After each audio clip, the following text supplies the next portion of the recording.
자, 53번 문제 비율 임대차죠. 그래, 임대차 유형에 보시면은 크로스, 아파트와 같은 주거용 부동산에 적용하는 게 조임대차고, 이 임차인이 임대인에게 순수한 임대료만을 지불하고 그 외에 영업에 따른 경비는 협상에서 정하는 방식, 순임대료인데 우리 비율 임대차를 제일 많이 내죠. 상가, 점포 등의 매장용 부동산에 적용하는 게 비율 임대차입니다. 그래서 비율 임대차는 우리는 임대료를 결정할 때는 이 기본 임대료에다가 이 임차인의 총 수입의 일정 비율을 넘어가는 부분에 대해서 우리는 추가 임대료를 지불하겠다는 그러한 임대료죠. 임차인의 총 수입의 일정 비율을 우리는 임대료로 지불하는 방식을 얘기하는데, 자, 53번 월 임대료를 묻고 있죠. 기본 임대료가 월 120만 원이고 매월 매출이 2천만 원 초과 시에 3천만 원까지는 초과분에 대한 5%를 추가 임대료로 지불하고 3천만 원 초과 시에는 초과분에 대한 3%를 추가 임대료로 지불할 것으로 계약을 맺었는데 어느 달에 매출액이 얼마다? 4천만 원이다. 기본 임대료는 120만 원을 주는데, 자, 3천만 원까지니까 3천만 원이죠. 그럼 3천만 원에서 2천만 원을 뺀 1천만 원에 대해서 몇 프로를 준다? 5%를 주고 3천만 원 초과시죠. 그러면 3천만 원과 4천만 원 사이 또 1천만 원에 대해서 몇 프로를 준다?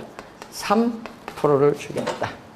이게 바로 뭐가 돼요? 추가 임대료가 되겠죠. 그럼 이 50만 원, 30만 원 더해줬더니 얼마 나오죠? 200만 원이 우리가 월 임대료가 되겠습니다.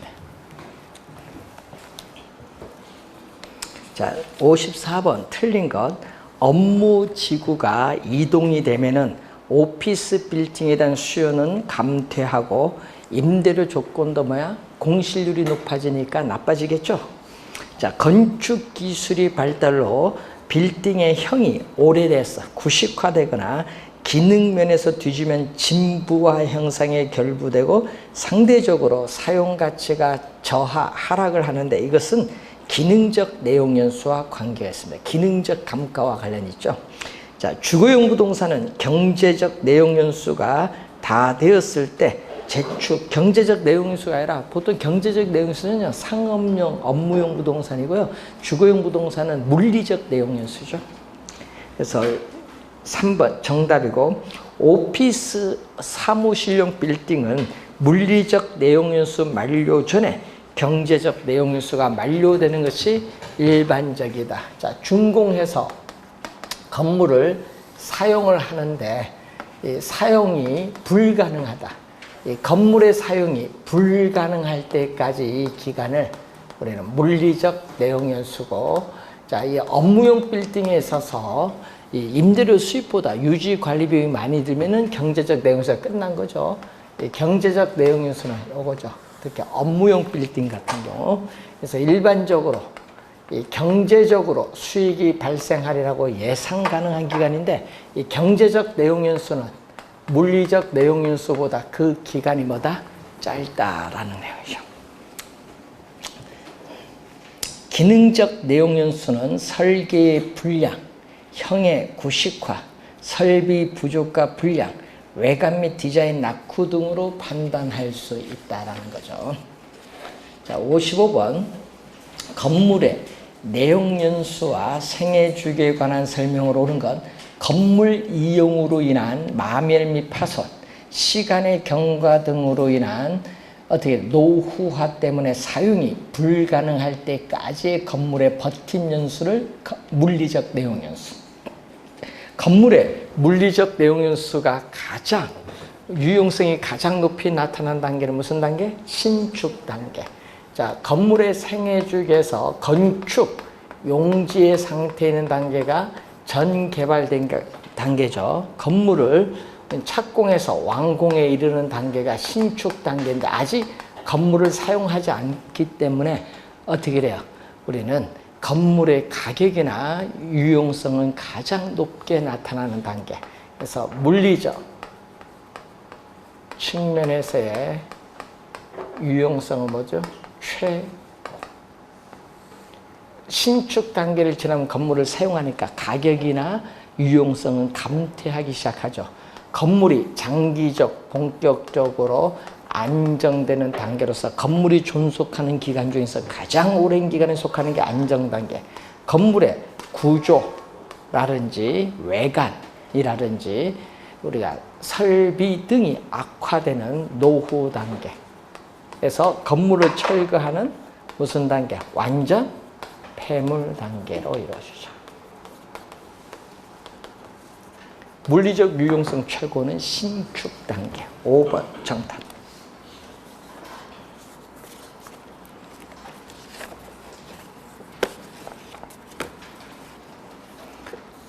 자, 57번 문제 틀린 건 건물과 부지의 부적응, 설비 불량, 건물의 외관 디자인 낙후는 기능적 감가죠.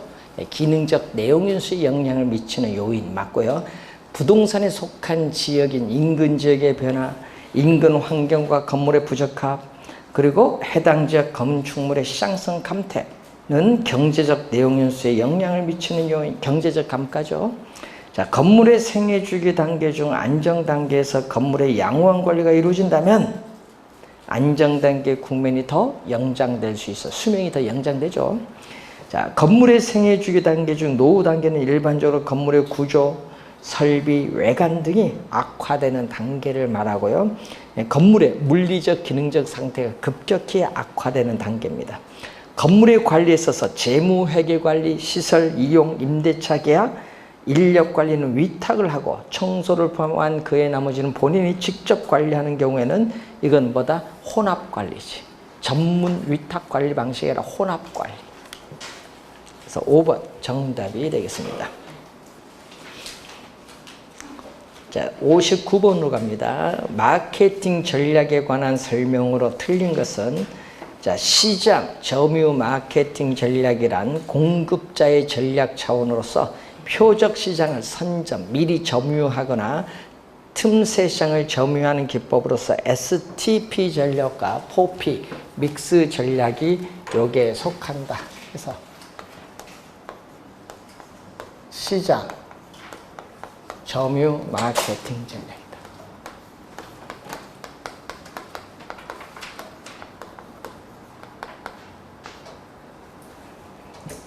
시장 점유 마케팅 전략은 공급자 중시하는 전략.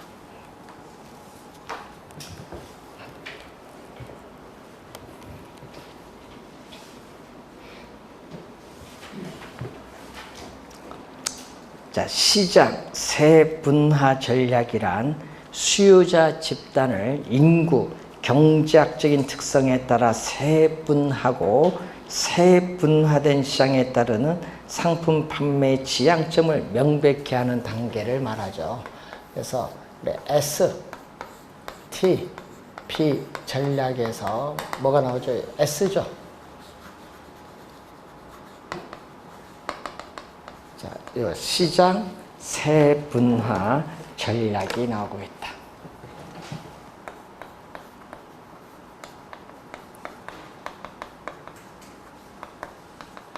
요거에 대한 설명. 자, 2번은 표적 시장 선정이란 이 세분화를 했잖아요. 그 세분화된 시장에서 우리는 대상 상품의 가망은 뭐죠? 잠재라는 의미입니다.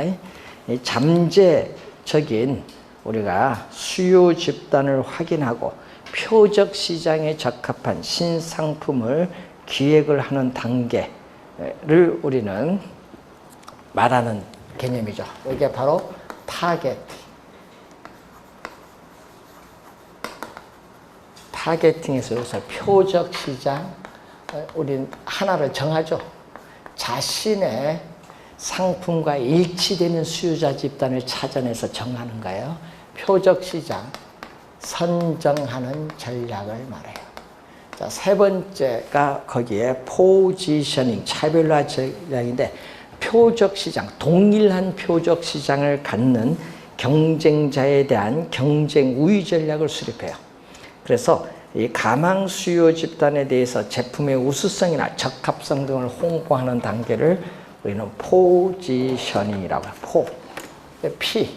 요 P는 뒤에서 이제 설명할 포피에 속하지 않습니다. 포지셔닝은 이제 포피에 속하지 않는다. 차별화 전략에 대한 자, 특히 우리가 관련해서 이쪽이 또 시험 지문이 좀 제일 많이 나오는 거죠. 자, 5번. 생산자와 소비자 간의 장기적, 지속적인 관계 유지를 중시하는 전략을 뭐라고 한다? 관계. 고객 점유가 아니라 뭐에 대한 전략? 관계 마케팅 전략. 자, 5번 정답인데 관계 마케팅 전략은 뭐와 연관되어 있다? 상표, 브랜드와 연관되어 있다.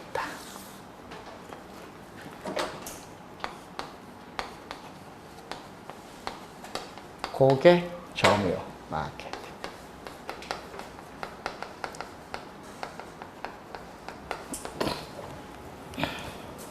(5번) 정답이 되겠습니다. 자, 61번. 자, 포피 마케팅 믹스. 마케팅 믹스는 4가지 P를 믹스, 혼합한 전략을 말하는데 거기에 유통 경로 전략이죠. 플레이스, 포피. 플레이스는 유통 경로 전략.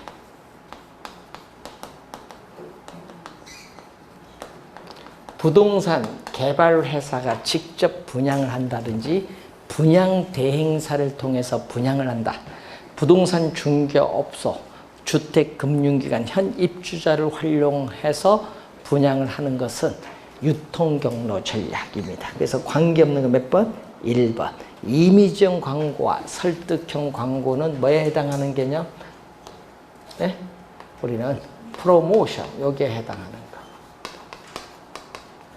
프로모션, 여기에 해당하는 촉진 전략인데 이 촉진 전략에 뭐가 있다? 광고가 있어요. 광고는 여기에 속한. 그래서 5번 맞죠? 1번 정답이고 22번 제품 전략 프로덕트. 자, 이 제품 전략에 속하지 않는 거죠.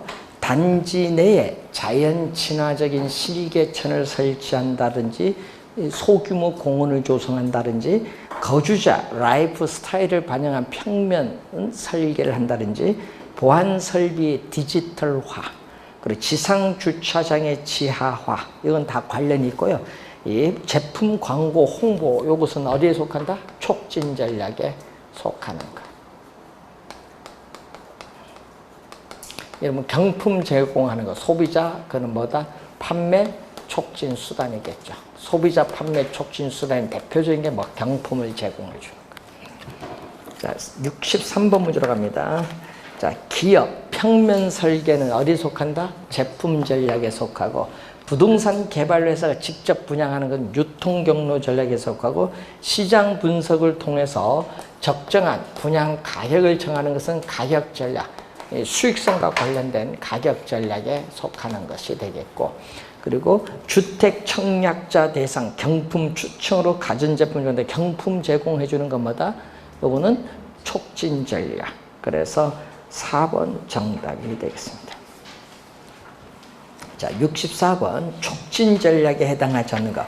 광고 들어가죠. 모델하우스 방문자에 대한 뭐 판촉물을 제공한다든지 광고 투자 설명회 개최 가진 건데 설비 및 배치 계획은 여기에 속한 거. 제품 전략. 설비, 부대 시설 배치 이런 것은 여기 제품 전략에 속하는 거예요. 자, 65번 틀린 건데 포피에 의한 마케팅 믹스를 구성하는 요소는 제품, 유통 경로, 프로모션, 판매 촉진, 가격 4가지 P 맞습니다. 다른 아파트와 차별화되도록 내부 구조, 혁신적인 내부 구조로 설계된 아파트 구조가 나와 있죠. 설계 구조 이것은 제품 전략. 표적 시장은 세분화된 시장 중 가장 좋은 시장 기회를 제공해 줄 수 있는 특화된 시장을 말하죠. 개념. 고객 행동 변수 및 특성 변수에 따라 시장을 나누어서 몇 개의 세분된 시장으로 구분하는 것. 이것은 바로 이 전략. 시장 세분화 전략. 5번은 시장 세분화. 4번 지문 유통 경로가 아니라 시장 세분화 전략. 4번 정답. 자, 포지셔닝. 요거죠. 차별화 전략은 목표로 하는 시장에서 고객의 욕구를 파악을 하여 경쟁하는 제품과 차별성을 가지도록 제품 컨셉, 개념을 정하고 소비자의 지각 속에 상품의 위치를 적절하게 위치시키는 것을 말합니다. 5번은 포지셔닝의 개념.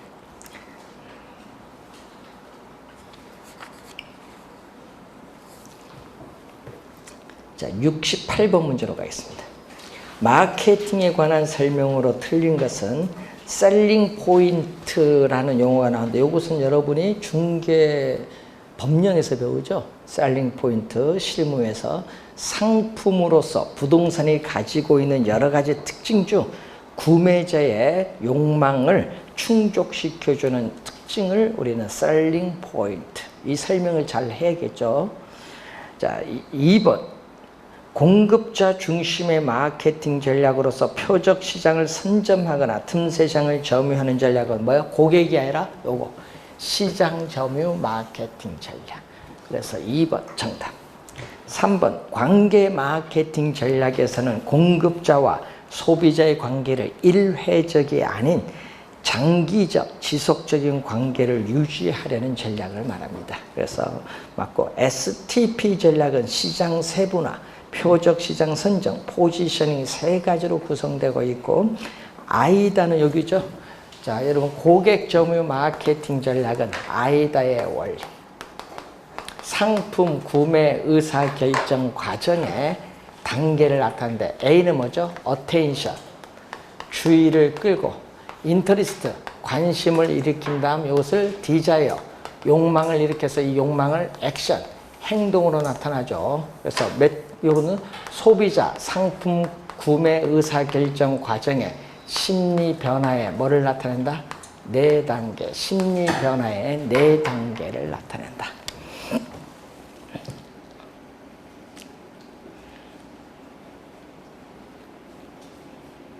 자, 69번 틀린 거. 시장 점유 마케팅 전략에는 STP 전략과 포피 믹스 전략 두 가지가 있습니다. 아이다의 원리로 대표되는 소비자 중심의 마케팅 전략은 소비자 중심은 누구? 고객 점유. 소비자 중심의 마케팅 전략은 우리가 고객 점유 마케팅 전략.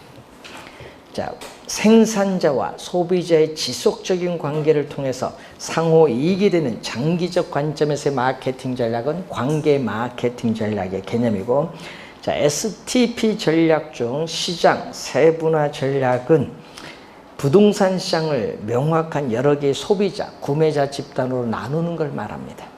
자, 포지셔닝이란 고객의 마음속에 특정 상품이나 서비스가 자리 잡는 느낌을 말하는데 고객에게 자기 회사의 상품과 서비스 이미지를 자리 잡게 하는, 위치시키는 디자인, 설계하는 활동을 말하죠. 개념이 나와 있습니다.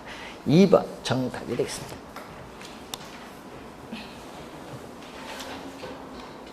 자, 71번 문제로 갑니다. 옳은 것은 자, 아이다의 원리에 기반을 두면서 소비자의 욕구를 파악하여 마케팅 효과를 극대화하는 전략. 아이다의 원리는 뭐예요? 고객 점유 마케팅 전략. 1번 정답. 1번 정답이 틀린지 뭐.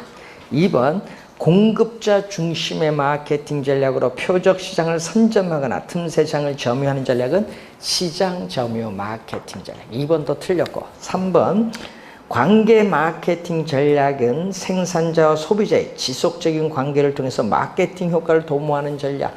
맞습니다. 3번 정답이고, 4번 STP 전략은 시장 세분화, 표적 시장 선정, 판매 촉진 들어오면 안 돼요. 프로모션이 들어오면 안 되고 뭐가 들어와야 된다?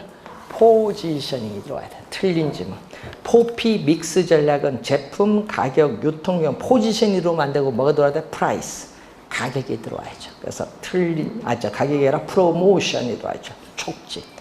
틀린 질문이 되겠습니다.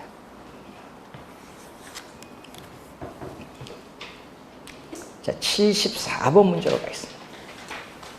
자, 마케팅에 관한 설명으로 오는 것. 표적 시장은 목표로 하는 시장에서 고객의 욕구를 파악을 하여 경쟁 제품과 차별성을 가지도록 제품 컨셉 개념을 정하고 소비자의 지각 속에 적절히 위치시키는 것. 여러분, 그건 표적 시장이 아니라 뭐의 개념? 포지셔닝. 요거의 개념. 차별화 전략의 개념. 1번 틀렸고, 세분화된 시장 중 가장 좋은 시장 기회를 제공해 줄 수 있는 특화된 시장. 요 세분 무슨 표적 시장의 개념. 2번은 표적 시장 개념. 3번 포피에 의한 마케팅 믹스 전략 구성 요소는 제품, 유통 경로 촉진, 포지셔닝으로 만들고 프라이스, 가격이 들어와야 됩니다. 3번 틀렸고, STP란 시장 세분화, 표적화, 프라이스가 만들고 뭐가 들어와야죠? 포지셔닝이 들어와야 됩니다. 그래서 4번도 틀렸고, 5번 아이다의 원리를 적용해서 소비자의 욕구를 충족시켜주기 위한 마케팅 전략은 바로 뭐에 대한 설명? 고객 점유 마케팅 전략에 대한 설명. 그래서 5번 정답이 되겠습니다. 개념을 한번 확인하는 문제죠. 여러분, 원래 시험도 이쪽에서 나오면 이쪽에서 출제하는 거죠. 마케팅 전략. 마케팅에서 한 문제 나오면 여기입니다. 올해 2년 동안 안 냈죠? 그럼 올해 한번 낼 수도 있기 때문에 출제하면 마케팅 전략. 그래서 개념 이 정도는 확인 좀 해두시면 되겠습니다. 자, 감정평가 이론으로 가서 6문제가 출제가 되는 범위가 되겠습니다. 자, 우선은 관련해서 4번 문제로 갑니다. 기준 시점은 작년에도 출제를 정답으로 물었었죠, 작년에. 자, 감정평가일은 항상 현재이나 기준 시점은 과거 또는 미래의 특정일이 될 수 있다. 여러분, 과거의 특정일은 소급평가고요. 미래의 특정일은 기한부 평가가 됩니다. 1번 맞는 지문이고요. 2번 기준 시점과 관련되는 가격 원칙은 변동의 원칙. 부동산 가치에 영향을 미치는 가치 형성 요인은 항상 변동하기 때문에 부동산 가치는 특정의 기준 시점에서만 타당성이 인정돼요. 그래서 변동의 원칙이고, 기준 시점은 대상 물건의 감정평가액을 결정하는 기준이 되는 날짜. 이것은 어디 나오죠? 우리나라.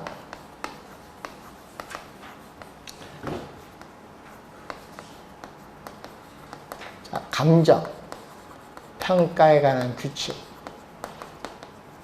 줄여서 뭐라고 하죠? 감칙.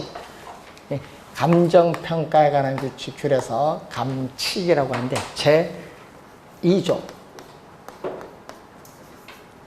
여기에 보면은 기준 시점.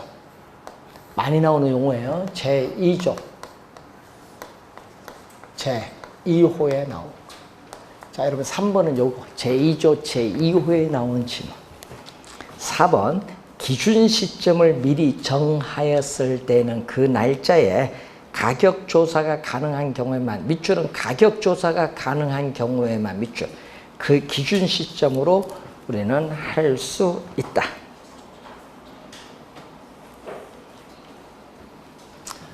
그 지문은 뭐에 대한 지문?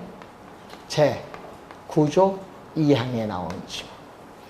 가격 조사가 가능한 경우에만, 밑줄 긋죠? 시험에는요, 가격 조사가 가능하지 않더라도 이렇게 출제를 많이 합니다.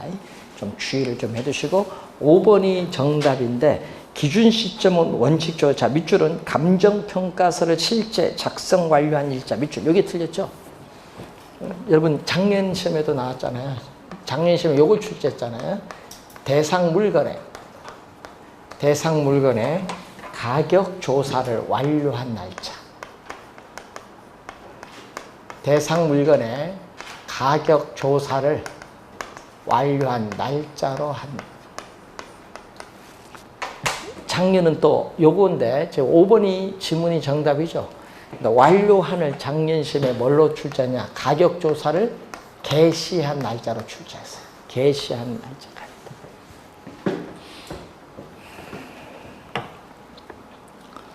자, 5번 문제로 갑니다. 복합 부동산에 있어서 건물과 결합하여 이용되는 것을 전제로 한 토지만의 평가.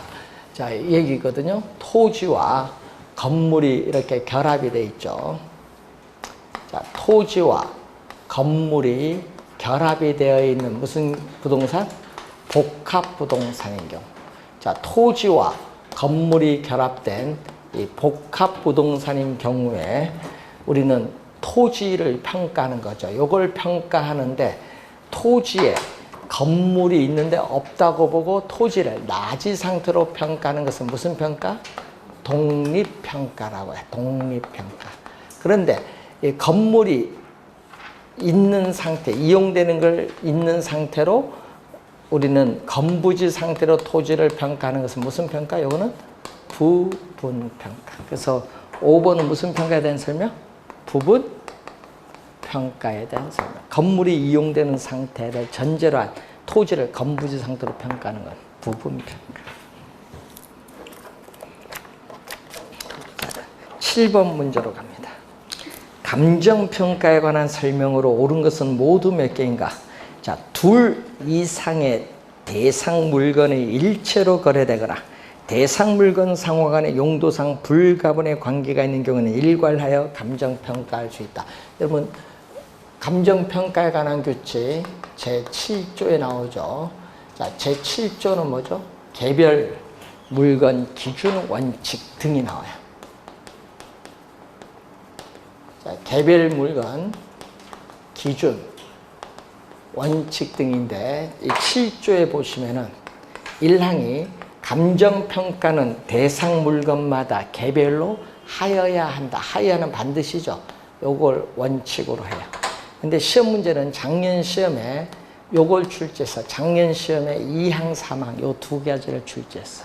그럼 기억 지문이 요거. 기억 지문이 제2항 일괄평가. 법조문 많이 나오거든요. 그래서 아까 얘기했죠. 둘 이상의 대상 물건이 일체로 거래되거나 대상 물건 상호 간의 용도상 불가분의 관계가 있는 경우는 일괄하여 감정평가할 수 있다. 니은 감정평가는 기준 시점에서의 대상 물건의 이용 상황 및 공법상 제한을 받는 상태를 기준으로 한다. 니은은 뭐죠? 니은은 우리나라 감정평가에 관한 규칙 제6조. 자, 6조는 뭐죠? 현황, 기준 원칙. 1항도 출제를 또 했었죠. 그 니은은 뭐 1항 설명. 그럼 공법상 밑줄. 공법상은 뭐다? 공사법상이 아닙니다. 공법상 제한을 받는 상태를 기준으로 한다. 자, 디귿. 일체로 이용되고 있는 물건의 일부만을 평가하는 것은 요거 뭐에 대한 평가? 부분평가. 구분평가가 아니라 디귿은 요거에 대한 설명. 부분평가. 일체로 이용되고 있는 물건 나오면 부분평가에 대해서. 네 번째, 일필이 토지 일부분이 도시계획시설에 저촉이 되어서 수용될 경우에 저촉 부분에 대한 보상평가는 구분평가가 아니고 부분평가. 자, 여기 일필이 토지 이 일부분이 우리가 도시 계획 시설 뭐 도로 같은 이런 게 저촉이 돼서 우리는 수용을 할 때 보상평가는 뭐를 이 전체를 기준해서 이 일부분을 평가하는 부분평가. 네 번째, 대로변에 위치한 일필지 토지는 전후면의 가치를 달리하더라도 이를 구분하여 감정평가할 수 없다. 감정평가할 수 있다. 그것은 요 3항이죠. 구분평가. 한 개의 대상 물건이라도 가치를 달리하는 부분은 구분하여 평가할 수 있죠. 자, 도로에 일필이 토지가 접했을 때 도로의 전면 부분은 상업용, 후면은 뭘로? 주거용으로 이용을 하면 상업용, 주거용 구분해서 평가할 수 있죠. 왜? 가치가 다르니까. 자, 복합 부동산의 경우에 나지 상정 후 토지 가치만을 구하는 감정평가를 뭐라고 한다? 독립평가라고 한다. 자, 여러분 아까 요거죠? 건물이 없다고 보고 토지를 나지 상도로 평가하는 건 독립평가. 맞는 건 몇 개? 3개가 맞습니다. 기역, 니은, 맨 마지막 지문이 맞습니다. 자, 8번 문제로 갑니다.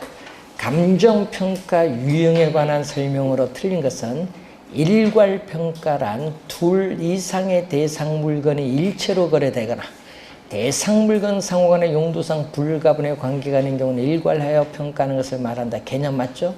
일체로 이용되고 있는 물건의 일부만을 평가하는 것은 조건부 평가가 아니라 무슨 평가? 부분평가. 부분평가. 2번 정답. 구분평가란 한 개의 대상 물건이라도 가치를 달리하는 부분은 이를 구분하여 감정평가할 수 있다. 이건 한 개의 대상 물건이죠. 한 개.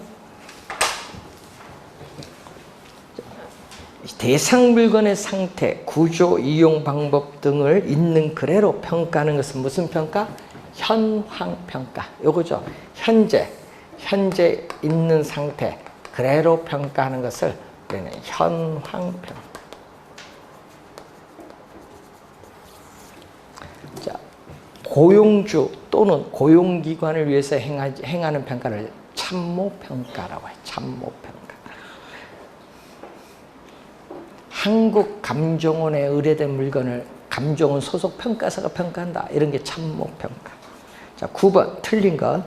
부동산 가격에 증가하느냐 감소하느냐 증감 요인이 되는 새로운 상황의 발생을 가정을 하는 거죠. 가정하여 그 조건이 성취되는 경우를 전제로 부동산을 평가하는 것은 조건부 평가. 자, 여러분이 미래에 있어서 불확실한 상황이죠. 미래 불확실한 상황이 성취될 것을 전제로 해서 부동산의 가치가 증가하느냐 감소하느냐 고려해서 행해지는 평가. 무슨 평가? 조건부. 1번은 조건부 평가에 대한 설명. 1번 정답. 2번 소급은 과거로 가죠. 이 과거에 어느 시점을 기준해서 평가하는 건 민사사건, 형사사건, 재판생의 문제가 있을 소급평가가 2번 설명. 자, 둘 이상의 물건이 일체로 거래된다. 아까 설명한 일괄평가고 법규에서 정한 대로 행하는 평가는 법정평가인데 공공용지 수용 시의 평가, 과세평가는 법에 정해진 대로 평가합니다. 일체로 이용되고 있는 물건의 일부만을 평가하는 부분평가의 개념. 그래서 정답은 1번 설명이 정답. 자, 11번 문제로 갑니다. 가격 가치인데 가격의 기초는 뭐가 있다? 가치다. 여러분 가치를 화폐를 매개체로 해서 나타낸 것을 뭐라고 하죠? 가격. 그래서 가격의 기초에는 가치가 있다. 여기 1번 설명. 2번 가격은 원칙적으로 시장에서의 수요 공급에 의해서 결정이 된다. 맞고 3번 가치가 화폐를 매개로 해서 표현된 것이 가격이 됩니다. 4번이 정답인데 화폐 가치와 부동산 가격은 역방향으로 변동하죠. 화폐 가치가 물가가 지속적으로 상승해서 화폐 가치가 하락을 하지만은 실물 자산인 부동산 가격은 오르죠. 그래서 화폐 가치와 부동산 가격은 반대로 변동합니다. 역방향으로. 그럼 화폐 가치가 오르면 부동산 가격은 뭐죠? 하락을 하죠. 4번 정답. 5번 부동산 가치가 상승하면 부동산 가격도 상승하겠죠. 자, 부동산 가치가 상승을 하면 부동산 가격도 뭐한다? 상승을 하죠.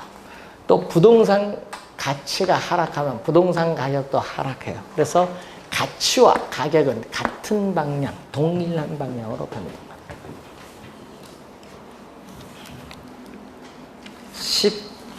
12번 문제로 갑니다.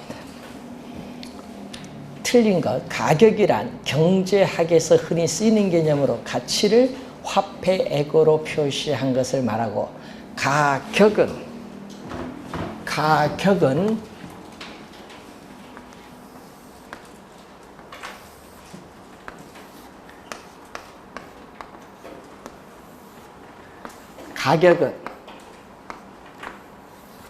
과거 시점. 가격은 과거 시점에서 부동산 거래가 성립됐을 때 형성되는 어떻게 과거의 값. 가치는 현재 시점에서 부동산 소유에서 비롯되는 미래의 편익을 현재의 가치로 환원한 현재의 값. 2번 정답.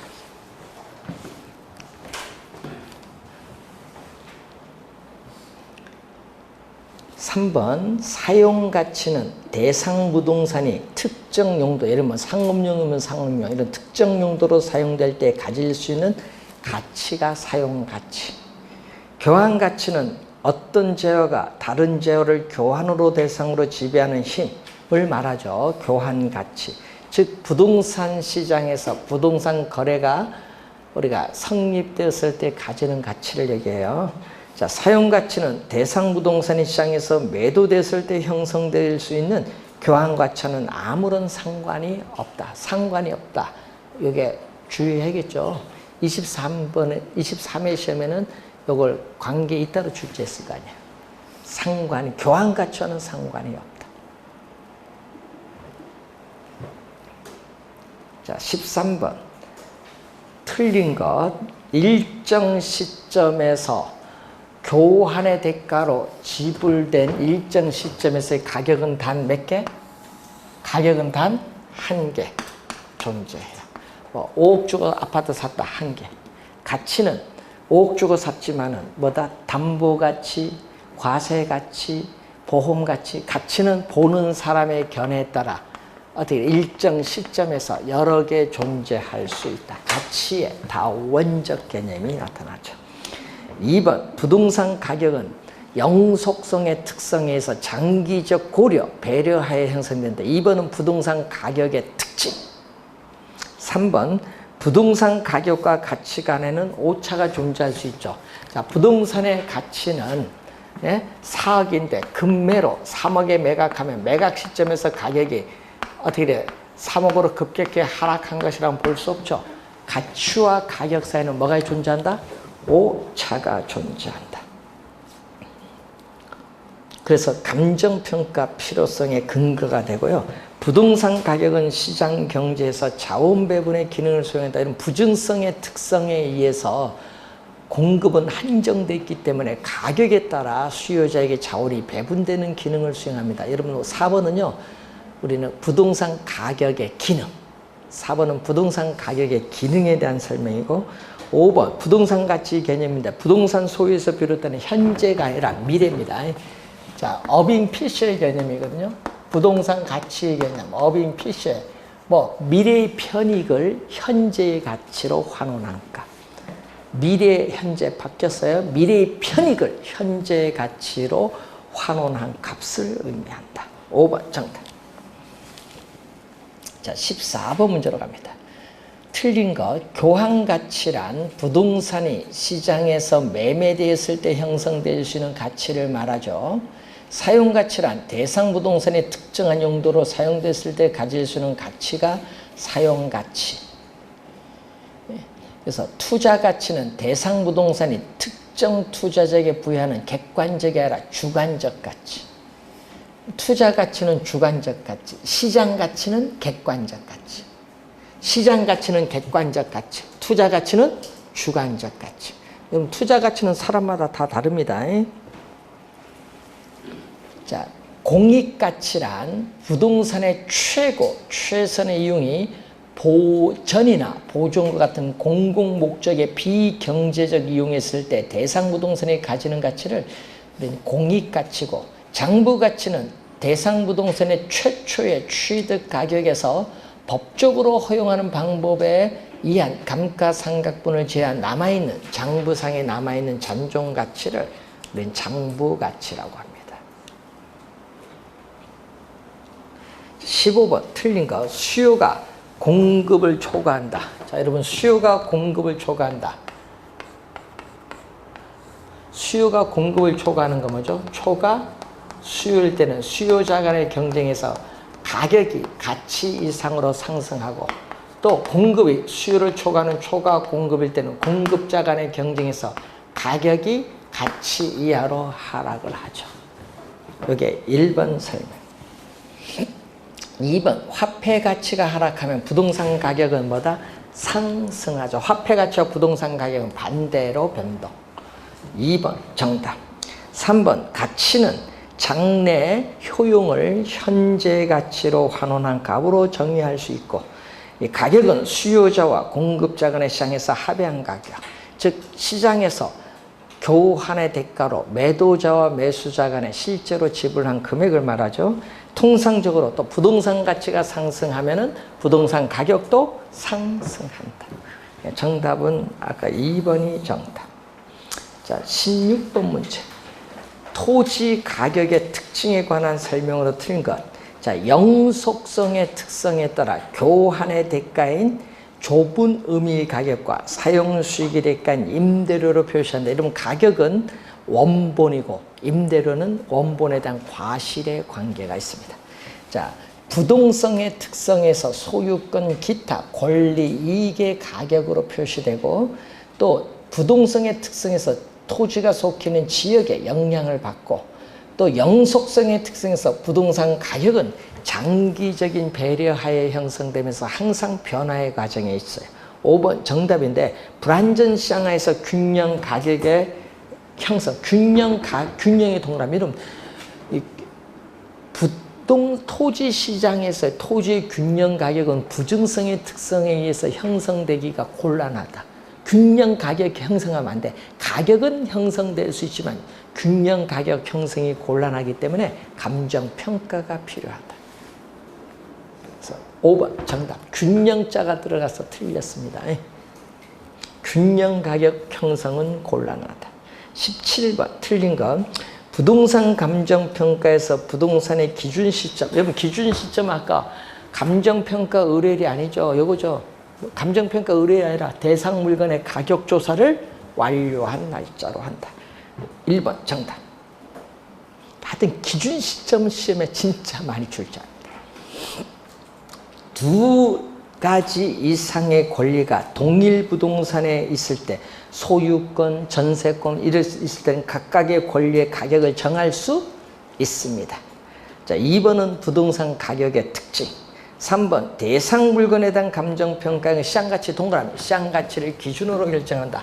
자, 우리나라 감정평가에 관한 규칙 제5조죠. 제5조는 시장가치 기준 결정. 시장가치 기준인데 5조 1항이 나왔죠. 지금 5조 1항. 1항, 2항 다 자주 출제하는데 뭐를 기준? 대상 물건에 대한 감정평가액은 뭐를 기준? 시장가치를 기준으로 결정한다.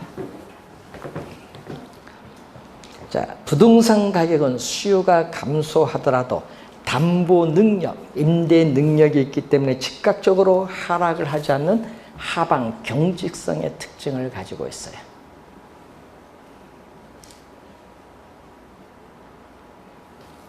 5번 부동산 시장은 불안정 경쟁 시장이지만 부동산 가격은 일반적으로 시장에서 경쟁에서 결정되기 때문에 소비자와 생산자가 의사결정을 하는데 중요한 지표가 된다. 여러분 5번은요. 우리는 부동산 가격의 기능인데 그 가격의 기능 중에서도 무슨 기능? 매개적 기능. 파라메타.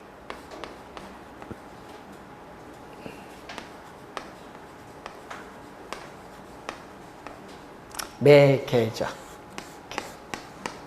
부동산 가격의 기능 중에 매개적 기능에 대한 설명. 19번 문제로 갑니다. 가치에 관한 설명으로 틀린 것은 대상 물건에 대한 감정평가액은 시장 가치를 기준으로 결정하는 것을 원칙으로 한다. 이거 제5조 1항. 제5조 1항입니다. 그 2번과 3번은 제5조 2항입니다. 2번, 3번은 제5조 2항인데 이 법령에 다른 규정이 있는 경우 감정평가 의뢰인이 요청하는 경우에는 시장가치 외의 가치를 기준으로 감정평가할 수 있다. 그리고 세 번째는 감정평가의 목적이나 대상 물건의 특성에 비추어 사회 통념상 필요하다고 인정하는 경우에는 시장가치 외의 가치를 기준으로 감정평가할 수 있다. 2번, 3번은요, 제5조 2항입니다. 자, 3번, 4번은 요 얘기죠. 감정평가에 관한 규칙 제2조 제1호에 보면은 무슨 개념? 시장가치 개념. 자, 27회, 28회 시험에 출제를 했었죠. 어떻게 돼요? 통상적, 대상 물건이 통상적, 합리적 시장이 아닙니다. 통상적 시장에서 충분한 기간 동안 어떻게 돼요? 우리가 거래가 이루어진 이후죠. 통상적, 합리적 시장이 아니라 통상적 시장입니다. 충분한 기간 동안 거래를 위하여 공개된 후 그 대상 물건 내용에 정통한 당사자 사이에 신중하고 자발적인 거래가 있을 경우, 자, 밑줄 그을까요? 또 성립될 가능성, 해설해 보면 성립될 가능성이 가장 높다고 인정되는 대상 물건의 가액을 시장 가치라고 합니다.